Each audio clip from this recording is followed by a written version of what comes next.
Disappointing. We had opportunities on both sides of the ball and didn't capitalize or finish off. And it's obviously a disappointing defeat. Questions for student athletes? Can you talk about the interception, what you saw, and that's a big guy that you went up against? Yes, sir. So I knew they were going to try to fade. They tried a couple times on the one, and I just played my technique, seen the ball in the air, grabbed it. And I knew we needed a big play, so went out there and got one for us. Been waiting a while for that one? Yes, sir.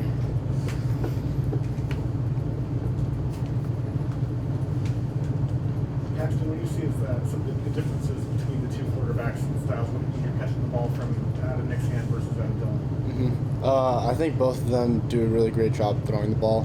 Both of them in practice, they make good decisions. They move the ball well. Dylan definitely has a lot of zip on it. He has a really good arm. Puts the ball where it needs to be, so does Nick. As a defense, you give up 14 points, you got to feel like you had a solid game. What do you take out of this one?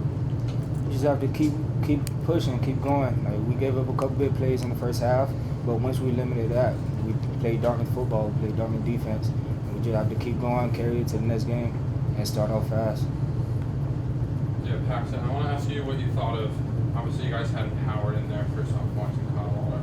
Also both of them at the same time. What do you think of that combo? Do you think it worked? Coach G, how should I? The alternating system, the dual quarterback. You can defer if you want. Okay, yeah, I'll let him take that one. He's a little bit too big. Do you want an answer to that? Or do you want another question of the players? You can answer that, yeah. We'll hold on when these guys are in. Max, can you talk a little bit? There's got to be frustration now. Can you sort of talk about the mindset of the team at this point in the season after this game? Yeah, I mean, there's definitely frustration. We haven't really been in this situation before. So, I mean, a lot of our mindset is some people want to vent, but we're keeping it in-house. That's our whole goal. Focus on ourselves, not what other teams are doing, stuff like that. And just looking forward, we're trying to be the best version of ourselves. We still have all of Ivy play ahead of us, and we're just hoping to win out. Focus on being great.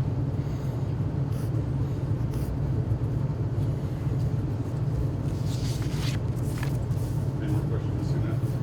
Can you talk about their receivers, big guys making a lot of catches, and that running back, you didn't see the guy you were expecting to see?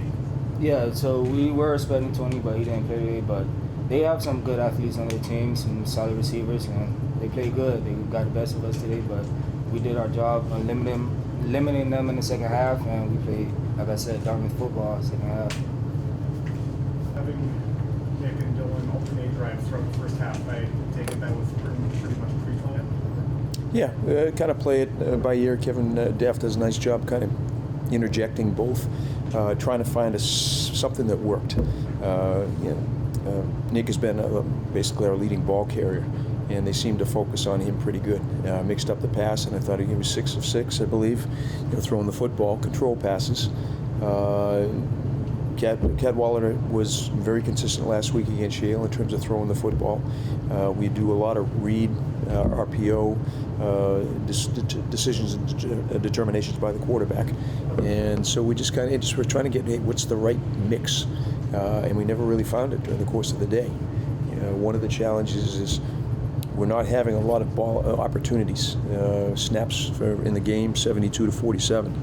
So it's a 25 snap differential, and that's a tough thing. So you got to be close to perfect when you have an opportunity to get on the field. And we had a couple of drives, we turn the ball over on one. We get close, fake field goal, bad call on my part. They defended it well, and you just, again, when the margin is small, you can't have those mistakes. So both guys did some nice things, but it wasn't enough to put points on the board. 14 points, we should be able to put 14 points up every ball game minimally. And to be shut out, obviously, is disappointing. Talk a little bit about the fake field goal call, what the thought was at that point as far as the momentum and so. Yeah. the thought was, hey, if we can put 7 on the board, they'd shown up front that we thought we could collapse and kick out. Basically, it was a down, down, down kick situation. They got a little penetration. The kick out block deviated. The end gets up the field, and we're wide with the quarterback. We had no shot. So it's second guess. Yep, those are the things I lose sleep over. But it was my call, and we'd worked on it. Thought we had an opportunity, and if it works, you're a genius, and when it doesn't, you're an idiot. What do you see out of the matchup at the line of scrimmage on the defensive side? It seems like sort of like last week against Yale, their offensive line was able to really win that battle and push your front back. Yeah, there's 146 yards in rushing, and our guys, the bend but don't break mindset. They moved the ball in the field a little bit, but the bottom line is they only scored 14 points. And in the first quarter, that first series, it was a broken coverage, and that results in a touchdown. So in terms of what they did, now they did possess the ball for a long period of time, and that gets back to our offense, is you have minimal snaps. You better maximize your productivity, in which we didn't do that. Coach, at one point, the offense had 4 3-and-outs consecutively. Mm-hmm. You see the guys sort of getting down on themselves, or was the confidence still not there? Yeah, well, during the course of the game, you never really see guys start to dip. Yeah. It's just, okay, next guy in, next play, next snap, and then trying to figure out, okay, what exactly is the most productive element for us? Short pass, play action pass, intermediate. We had 3 long open receivers, and we overshot all of them. And you hit one of those plays, it's those things potentially change field position. Everything that we were doing was kind of short, and you pick up 5, 6, 7 yards, but that's a long march down the football field. But demoralizing? No. Just say back to play. The tough thing is we can't afford to go 3-and-out often. If the other team, which they did today, they were not out 3-and-out very often. I don't believe. I don't know what the numbers were, but there wasn't much. And that's it. So if you just don't take advantage of opportunities, then you're sitting for a stretch. You got to again maximize. We talked about the first series, the second half. You march right down the field with a chance to make it a game. Yeah. Those are the things that you look at. There's some pretty good football, but it's 14-7 at that half. At that point, you come out, you kind of revitalize, and you're executing. We're running the football, mixing it up, and all of a sudden it's on the ground and a turnover. And we just, for whatever reason, we're not. They drop the ball, we don't recover it. They drop the ball on the punt, we don't recover it. And that's why you don't know. But what do? You continue to play. Coach, you guys are clearly a tough, gritty squad. Played your hearts out. What is the mentality going forward now from this point on after a tough loss? Well, it's got to be that mindset. It's just, hey, you didn't get what you wanted, but it shouldn't deter you from what you want the next opportunity. We're back in league play. We do have some bumps and bruises with some of our guys, and so some young guys are going to have to step up. We're playing a lot of them, and they get better the more snaps they're taking. And that's just going to be the mindset. Really, there are no options. Guys start pointing fingers or fixing blame. We'll win or have a lack of success based on the collective effort. Offense, defense, special teams. That was the push all week long. And there were some things, good things you saw on both sides. To your point, they competed to the end, but it was just not enough at the appropriate time to get a win. What do you know about some of the guys who, when I came off with injuries, was that McNamara and Yeah, remains to be seen. I'd say both of them are going to be hard-pressed to play next Saturday. We'll wait to find out exactly. There were no breaks in either case, and that was the fear right off the bat. Fortunately, we have X-ray equipment on site, so it's comforting for the young man, the coaching staff, and certainly the families to know, okay, it's not what it could have been, but let's see what soft tissue damage is done. We'll figure it out from there. Today was the first time that we really played that 2-quarterback system. Going back into the item, what did you learn today that will make you better next week? Well, it'd be interesting to see how people defended each guy. Nick traditionally has had a lot of success running the football, and they limited Nick's success with his carries. I'm not sure what he had, but it wasn't very much. The throwing game, he was pretty well on, but it was all short control type of stuff. Dylan has been a little bit more effective down the field. We broke down in coverage on a number of occasions. I'm sorry, protections. And that some rushes, some scary moments, a safety possibility, a couple of throwaways.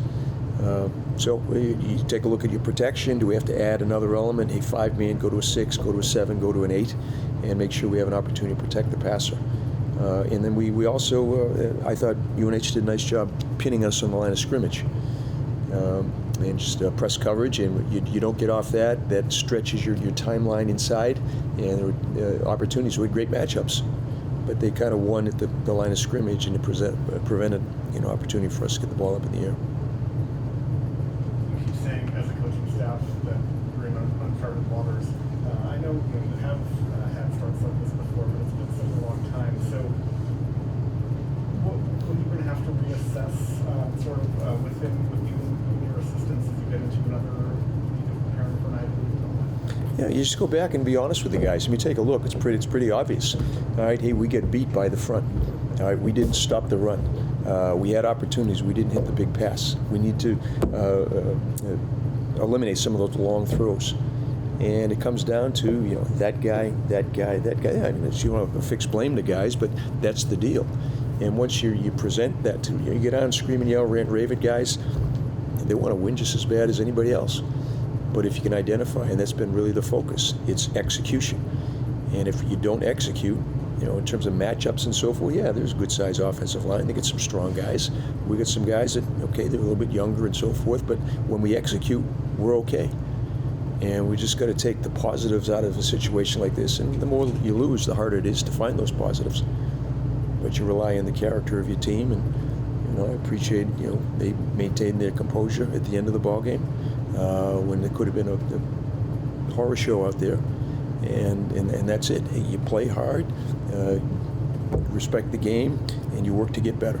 That's what we'll push forward with. 2 to 10 on third down. Yeah, can't do that. And it's those are things. Okay, you got to execute, and where are the fallouts? It's a missed block on one, missed assignment on another, a drop ball, an errant pass, and just the cumulative effect.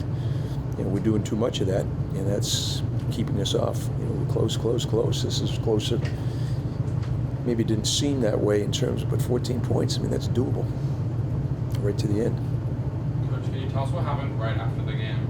Some players were definitely getting chippy in the middle of the field. Do you have any knowledge of what? Yeah. What exactly happened? University of New Hampshire players decided to come over to the Dartmouth bench. And to me, it's a reflection on the university. They're representing the University of New Hampshire. Why would they come over to our side of the field? And it's a reflection of the coaching staff. Our guys, it could have been a horror show. And thankfully our guys, disappointed, frustrated, upset, and everything else. In terms of chippy, I didn't see that. There was a lot of chippiness through the course of the ball game. There was a lot of talk during the course of the ball game, but we anticipated that. There was talk during the pregame situation. And if somebody beats you, they have the right to do evidently whatever they want. And our guys, again, just try to have some class and dignity. You're representing our institution. Do it in a positive fashion. Coach Santos said his guys thought the Granite Trophy was on your sideline, and that's why they came over. He said he would apologize to you. It was over on their side of the field, as they did last year. There was no presentation. They just put it over, which we didn't even know, on the sideline under our bench. And I talked with our guys before, and that was the arrangement. That's what they've been doing. Just put it over. So was it conveyed? I had no idea. But we didn't go hunting for it.